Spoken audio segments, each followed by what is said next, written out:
ରଥ ସାଜ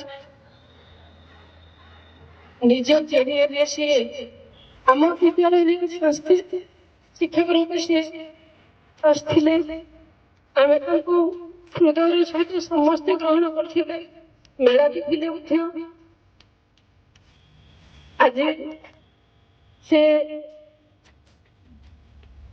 ବିଦ୍ୟାଳୟ ଠାରୁ ଆହୁରି ବଡ଼ ସେକେଣ୍ଡାରୀ ସ୍କୁଲ ଅର୍ଥାତ୍ କଲେଜକୁ ଟ୍ରାନ୍ସଫର ପୋଷ୍ଟିଂ ହେଇଯାଇଛି।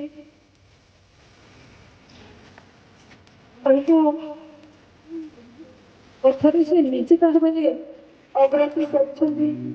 ଜଗନ୍ନାଥ ନିକଟରେ ମୁଁ ଏତିକି ନିବେଦନ କରିବି, ତାଙ୍କ ଚର୍ମପଥ କୁଟିବିତ କରନ୍ତୁ, ସେ ତାଙ୍କ ଜୀବନରେ ଉତ୍ତରୋତ୍ତର ଉନ୍ନତି କରନ୍ତୁ। କିନ୍ତୁ ଯେଉଁ ସ୍ମୃତି ସେ ଛାଡ଼ି ଯାଇଛନ୍ତି ଆମ ମାନଙ୍କ ପାଇଁ,